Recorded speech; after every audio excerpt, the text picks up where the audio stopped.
Hello everyone, welcome to all of you in Exam Guru. दोस्तों 2 दिन पहले मैंने एक वीडियो अपलोड किया था LIC ADO 2023 के नोटिफिकेशन को लेकर और तभी से आपके बहुत सारे कमेंट्स आ रहे थे। सो गाइज, आपके सारे कमेंट्स पढ़ने के बाद मैं इस वीडियो को बना रहा हूं। इसमें आपको LIC ADO के बारे में कंप्लीट जानकारी देने वाला हूं, जैसे कि यह एक टेम्पररी जॉब है या फिर परमानेंट जॉब है। इसके अलावा दोस्तों अप्लाई करने के लिए क्या एजुकेशनल क्वालिफिकेशन की यहाँ पर जरूरत पड़ने वाली है, इसका एग्जाम पैटर्न क्या रहने वाला है, प्लस एग्जाम में निगेटिव मार्किंग होती है या फिर नहीं होती है, और इसके साथ ही दोस्तों आपका जब इंटरव्यू होगा तो इंटरव्यू फाइनल कितने मार्क्स का होता है और क्या क्या प्रोसेस आपके फाइनल सिलेक्शन के लिए किए जाएंगे। इसके साथ ही दोस्तों आपके प्रीवियस ईयर में प्री, मेंस एंड फाइनल का कट ऑफ क्या रहा था और पिछली बार जब इसका एग्जाम हुआ था तो एग्जाम का लेवल कैसा रहा था, कौन कौन से टॉपिक से क्वेश्चन पूछे गए थे, वो सारी जानकारी इस वीडियो में दूंगा। तो अगर आप दोस्तों इस एग्जाम की तैयारी कर रहे हो या फिर इसका फॉर्म फिल करने वाले हो तो वीडियो को लास्ट तक जरूर देखिए।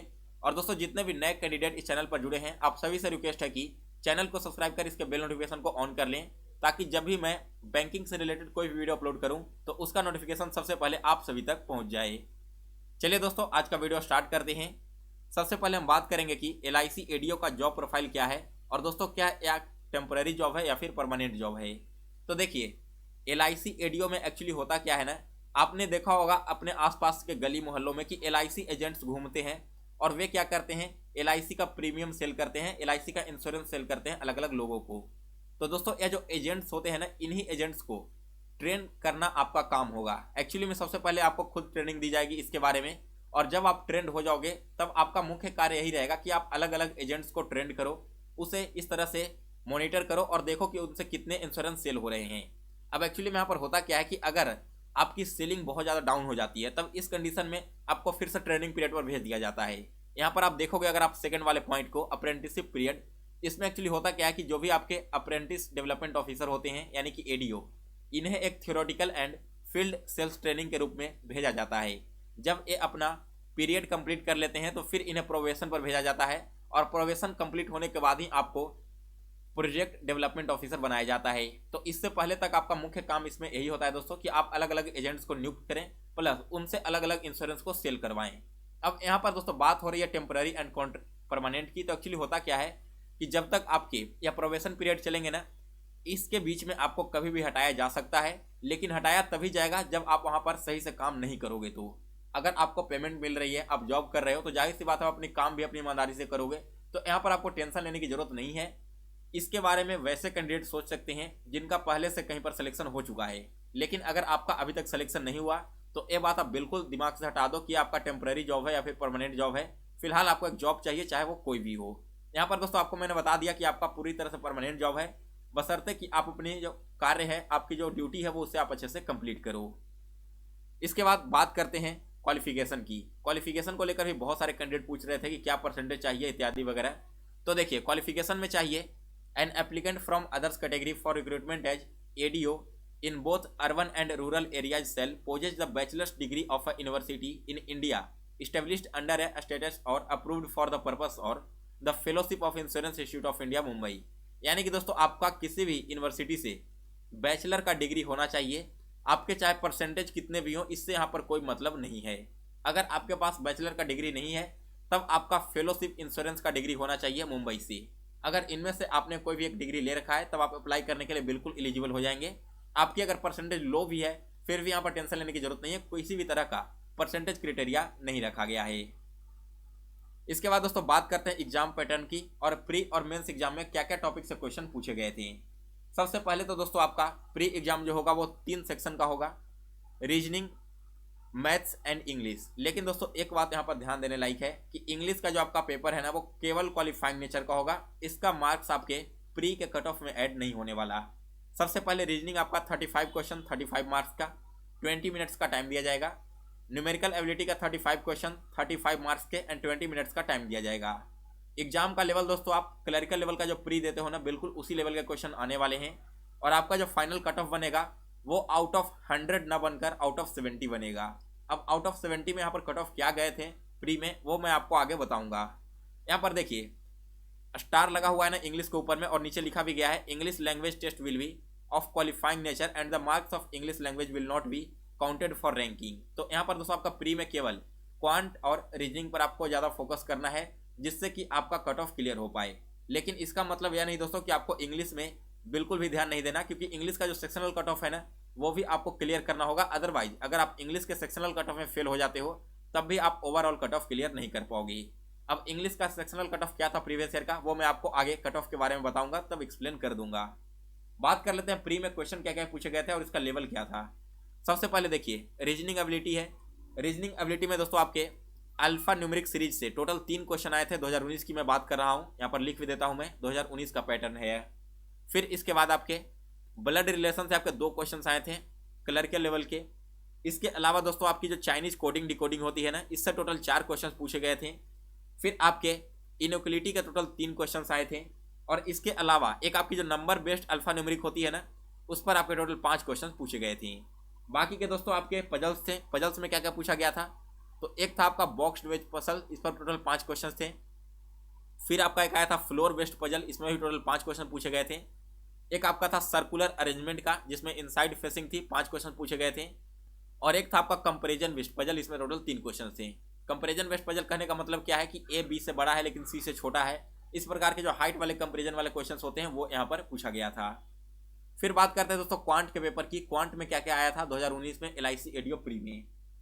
तो पहले तो आपका एक डाटा इंटरप्रिटेशन का सेट आया था, जिसमें टोटल 6 क्वेश्चन दिए गए थे। फिर आपका एक था सिंप्लीफिकेशन प्लस अप्रोक्सीमेशन, दोनों का मिक्स करके टोटल 6 क्वेश्चन पूछा गया था। इसके अलावा सॉरी यहाँ पर ध्यान देना, सिंप्लीफिकेशन और अप्रोक्सीमेशन नहीं, मिसिंग नंबर सीरीज के 6 क्वेश्चन पूछे गए थे। और अगर मैं बात करूं सिंप्लीफिकेशन और अप्रोक्सीमेशन की, तो इससे टोटल 12 क्वेश्चन पूछे गए थे।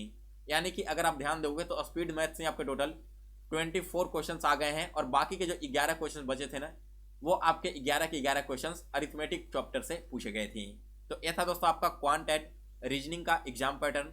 बाकी इंग्लिश का भी पेपर बिल्कुल वैसा ही था जैसा आपका आजकल क्लर्कल लेवल में आता है। इसमें आपको केवल पास होना था, इसके मार्क्स ऐड नहीं होते।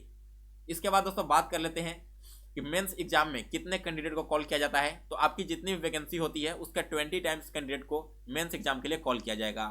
अब इस बार दोस्तों आपकी वैकेंसी 9300 के करीब है, और अगर मैं इसका 20 टाइम्स निकालूं तो एक करीब 1,86,000 के करीब आता है, जो कि संख्या दोस्तों बहुत ही ज़्यादा बड़ा है। अगर आप पिछले 2 सालों का वैकेंसी देखोगे तो आपको शायद ही कोई ऐसी वैकेंसी देखने को मिली होगी बैंकिंग में जिसमें 1.25 लाख से ज़्यादा कैंडिडेट को मेंस के लिए कॉल किया गया हो। और यहाँ पर संख्या क्या है, यहाँ पर संख्या आपकी 1,86,000 के करीब चली जा रही है। यानी कि दोस्तों जिनका भी सिलेक्शन 2022 में नहीं हो पाया है, आप बिल्कुल अपना कॉन्फिडेंस लूज मत कीजिए। यहाँ पर आप सभी के सामने बहुत बड़ी अपॉर्चुनिटी निकल कर आ रही है। ये मत सोचना कि यहाँ पर टेम्पररी जॉब है या फिर परमानेंट जॉब है। आप यह सोच कर रहे हो कि अगर आपने मार्च अप्रैल तक इस जॉब को फाइनल कर लिया तो अगस्त से आपके फिर से IBPS के एग्जाम स्टार्ट हो जाते हैं। अगर आप एक जॉब इस बार ले लोगे तो कहीं ना कहीं आपका कॉन्फिडेंस काफ़ी हाई हो जाएगा, और फिर जब अगस्त सितंबर में आएगा आपकी वैकेंसी, तो आप उस समय आसानी से दूसरे एग्जाम को भी क्लियर कर पाओगे। तो अभी आपके पास टाइम है, मौका बहुत अच्छा है। 1,86,000 कैंडिडेट को कॉल किया जाएगा मेंस के लिए, जो कि बहुत बड़ी संख्या है। तो आप सभी लोग अभी से ही अपनी प्री एग्जाम की तैयारी में लग जाइए, और इसी के साथ आप लोग अपनी मेंस एग्जाम की तैयारी भी स्टार्ट कर देना। अब बात करते हैं दोस्तों मेंस एग्जाम में क्या पैटर्न रहा था और कितने कितने क्वेश्चन पूछे गए थे। सबसे पहले देखो, मेंस में आपके 3 सेक्शन होते हैं। पहला सेक्शन है reasoning ability and numerical ability का। 50 क्वेश्चन होंगे, 50 नंबर का टाइम दिया जाएगा, 50 नंबर इसके लिए दिए जाएंगे। अब इसमें दोस्तों रीजनिंग और न्यूमेरिकल एबिलिटी में हुआ एक्चुअली में क्या कि 31 क्वेश्चन आपके रीजनिंग के थे और 19 क्वेश्चन आपके मैथ से पूछे गए थे। अब इसमें रीजनिंग में क्या क्या आया था दोस्तों, तो रीजनिंग में पजल्स एंड, यहाँ पर मैं लिख देता हूँ, पजल और सिटिंग अरेंजमेंट के टोटल 20 क्वेश्चन पूछे गए थे। इसके बाद डिस्टेंस एंड डायरेक्शन के आपके टोटल 3 क्वेश्चन पूछे गए थे। इन इक्वलिटी के टोटल आपके 4 क्वेश्चन पूछे गए थे। सिलॉग्स के आपके टोटल 3 क्वेश्चन पूछे गए थे। और फिर आपके अल्फा न्यूमेरिक सीरीज के आपके 1 क्वेश्चन पूछे गए थे। तो इस तरह से आपके टोटल 31 क्वेश्चन रीजनिंग में आए थे। क्वांट की अगर मैं बात करूं तो मेंस एग्जाम में क्वांट में आपके जो DI थे ना, वो टोटल 10 क्वेश्चन पूछे गए थे। अप्रोक्सीमेशन से टोटल आपके 5 क्वेश्चन पूछे गए थे। इसके अलावा दोस्तों बाकी के सारे क्वेश्चन आपके किससे थे, बाकी के 4 क्वेश्चन अरिथमेटिक के थे। अरिथमेटिक में भी आपका SI-CI से रिलेटेड 1 क्वेश्चन आया था। इसके अलावा प्रॉफिट एंड लॉस से रिलेटेड 1 क्वेश्चन आया था। परसेंटेज से बेस्ड 1 क्वेश्चन पूछा गया था, और 1 क्वेश्चन आपका आया था यहाँ पर दोस्तों आपका एज रिलेटेड। तो ये था दोस्तों आपका मेंस में रीजनिंग एंड न्यूमेरिकल एबिलिटी का एग्जाम पैटर्न। इसके बाद सेकंड सेक्शन में आता है दोस्तों general knowledge, current affairs and English language. अब इसमें एक्चुअली में क्या हुआ ना कि यहाँ पर आपके टोटल क्वेश्चन जो पूछे गए थे इंग्लिश लैंग्वेज से, वो उनकी संख्या थी दोस्तों 31, ठीक है। इंग्लिश से कितने थे 31, और बाकी के 19 क्वेश्चन आपके current affairs and general knowledge से थे। इंग्लिश में आपका पैटर्न वही रहता है, पजल्स वगैरह, सॉरी यहाँ पर sentence arrangement, sentence error, passage वगैरह पूछे जाते हैं। बाकी अगर मैं बात करूँ current affairs and general awareness की, तो टोटल आपके 15 क्वेश्चंस करंट अफेयर्स के थे जो कि लास्ट के 6 मंथ्स के पूछे गए थे। 2 क्वेश्चंस आपके बैंकिंग अवेयरनेस के पूछे गए थे और 2 क्वेश्चंस आपके जनरल अवेयरनेस के पूछे गए थे। ये था आपका दोस्तों सेक्शन 2 का पैटर्न। सेक्शन 3 में insurance and financial marketing awareness से रिलेटेड क्वेश्चंस पूछे जाते हैं। इस तरह से दोस्तों आपके टोटल जो एग्जाम होंगे ना वो 150 क्वेश्चंस के होंगे। 150 इसके लिए नंबर दिया जाएगा और कंपोजिट टाइम आपके पास 120 मिनट्स का रहने वाला है। अब दोस्तों यहाँ पर बात करते हैं निगेटिव मार्किंग की। तो देखिए निगेटिव के बारे में यहाँ पर नोटिफिकेशन में क्लियरली मेंशन है कि there will be no penalty for wrong answers, लेकिन इसका मतलब यह नहीं है कि आप वैसे क्वेश्चन को भी मार्क करके आ जाओ जिसके बारे में आप आंसर नहीं जानते हो। अब इसका नतीजा यहाँ पर क्या होगा वो देखिए। अगर आपका निगेटिव मार्किंग नहीं है फिर भी आपने वैसे सारे क्वेश्चंस बना दिए जो आपको नहीं आता हो, तो नॉर्मलाइजेशन होगा और नॉर्मलाइजेशन में आप सीधे डाउन चले आओगे। तो ये गलती आपको नहीं करनी है। यहाँ पर आपका निगेटिव हो या फिर नहीं हो, आपको अपनी एक्यूरेसी पर पूरी तरह से फोकस करना है, क्योंकि अगर आपका एक्यूरेसी गड़बड़ाया समझो आपका रिजल्ट गड़बड़ा गया। आपने अगर अभी तक इतने सारे एग्जाम दिए होंगे उससे भी आपको कुछ आइडिया लगा होगा। जिस एग्जाम में आपकी एक्यूरेसी अच्छी रहती है वहाँ पर सिलेक्शन के चांसेस ऑटोमेटिक बढ़ जाते हैं, भले ही आपके अटेम्प्ट थोड़े लो क्यों ना हो। लेकिन वही अगर आपने अटेम्प्ट हाई कर लिया और आपकी एक्यूरेसी बिल्कुल भी अच्छी नहीं है तब आपका सिलेक्शन यहाँ पर डायरेक्ट रुक जाएगा। तो इस चीज़ का आप लोग को ध्यान रखना है। ऐसा नहीं कि नेगेटिव मार्किंग नहीं है तो आप 100 में 100 टिक आउट करके चले आना। यहाँ पर दोस्तों प्री और मेंस हो जाएगा, इसके बाद आप सभी के इंटरव्यू करवाए जाएंगे। अब इंटरव्यू में दोस्तों आपके टोटल 37 मार्क्स का इंटरव्यू होता है और जो फाइनल वेटेज आपका बनेगा ना 150 मार्क्स का क्या हो जाएगा आपका मेंस एग्जाम और 37 मार्क्स का इंटरव्यू, यानी कि 187 मार्क्स पर आपका फाइनल मेरिट बनने वाला है। 2019 की अब हम बात कर लेते हैं दोस्तों कि 2019 में आपका कट ऑफ क्या रहा था। तो देखिए यहाँ पर मैंने एक कैंडिडेट का मार्कशीट ओपन कर रखा है और इसमें मैं आपको कैटेगरी वाइज सारे ही कैटेगरी का कट ऑफ बताने वाला हूँ। तो सबसे पहले दोस्तों हम प्री की बात करेंगे, क्योंकि यहाँ पर आपका प्री एग्जामिनेशन सबसे पहले होगा। देख सकते हो आप ओबीसी कैंडिडेट का एक यहाँ पर मैंने ओपन कर रखा है मार्कशीट। अब इसमें देखिए क्या क्या दिया गया है। सबसे पहले तो आपका मार्क्स इन ऑनलाइन टेस्ट 1, इन्हें जो मार्क्स मिला टेस्ट 1 में यानी कि रीजनिंग में 27 है। मार्क्स ऑब्टेन्ड इन टेस्ट 2 यानी कि दोस्तों आपकी जो सेकंड वाला पेपर है क्वांट का, इसमें इन्हें 32 मार्क्स मिला है और ओवरऑल जो इन्हें मार्क्स मिला है 59 आउट ऑफ 70। इंग्लिश का मार्क आप यहाँ पर देख रहे हो साइड में लिखा गया क्योंकि इंग्लिश का मार्क यहाँ पर ऐड नहीं होता है। ये चीज़ आपको समझ में आ गई। अब देखते हैं दोस्तों कि यहाँ पर कट ऑफ क्या गया था प्री में। तो यहाँ पर आप देखोगे कि आपका जो टेस्ट 1 है रीजनिंग एबिलिटी का, इसमें 35 में से sectional cut off SC ST OBC के लिए 10 नंबर है, EWS और अनरिजर्व कैटेगरी के लिए 12 नंबर है। उसी प्रकार से आपका जो पेपर 2 था यानी कि न्यूमेरिकल एबिलिटी का, इसमें भी दोस्तों आपका जो सेक्शनल कट ऑफ है वो SC ST OBC के लिए 10 नंबर और अनरिजर्व और EWS के लिए 12 नंबर है। फिर यहाँ पर दोस्तों अगर मैं ओवरऑल कट ऑफ की बात करूँ जो कि आउट ऑफ 70 है, आप यहाँ पर देख सकते हो, तो SC ST एंड OBC के लिए 20 मार्क्स किया था सेक्शनल कट ऑफ और यहाँ पर देखिए 24 मार्क्स किया था आपका अनरिजर्व्ड और EWS के लिए। लेकिन दोस्तों यह आपका ओवरऑल कट ऑफ नहीं है। ओवरऑल कट ऑफ क्या हो जाएगा, ओवरऑल कट ऑफ यहाँ पर आपका डिनोट किया गया है 40 नंबर। ये था आपका OBC के लिए। OBC के लिए यहाँ पर क्या गया है 40 नंबर गया है और कितने में, तो आउट ऑफ 70, इसे आउट ऑफ 30 आप लोग मत मानना। यहाँ पर दोस्तों बात करें इंग्लिश की, तो इंग्लिश में आपके मार्क्स तो ऐड नहीं होंगे लेकिन इसका सेक्शनल कट ऑफ क्लियर करना होगा और सेक्शनल कट ऑफ जो इंग्लिश में है वो SC ST OBC के लिए 10 नंबर जबकि EWS और अनरिजर्व के लिए 12 नंबर है। तो यहाँ पर दोस्तों आपका जो OBC का कट ऑफ गया था, फाइनल कट ऑफ है आपका है प्री एग्जाम का, वो है आपका 40 नंबर। अब यहाँ पर आपके जो अनरिजर्व कैटेगरी होते हैं ना, उनका कट ऑफ शायद 43 या फिर 44 गया था। मुझे मेरी बात हुई जिन कैंडिडेट का मार्कशीट है उनसे, तो उन्होंने बताया कि 43 या फिर 44 ऐसे ही कट ऑफ गया है। एग्जैक्ट कट ऑफ उन्हें यहाँ पर याद नहीं है। ऐसा भी आप देखोगे कि OBC और अनरिजर्व के बीच में 2 से 3 नंबर का ही फर्क देखने को मिलता है। तो इस तरह से आप भी इंक्रीज करके देखोगे तो अनरिजर्व कैटेगरी का जो प्री कट ऑफ था आउट ऑफ 70, 44 आप यहाँ पर मान लो। बाकी अगर मैं SC और ST की बात करूँ तो इसी अनुसार से आप घटा लो, हो सकता है SC ST का कट ऑफ 36-37 के अराउंड रहा होगा।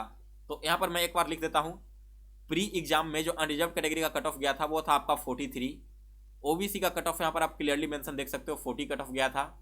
SC और ST का आप यह मानकर चलो कि 36 के राउंड गया होगा। एक नंबर प्लस और माइनस आप इसमें कर लेना।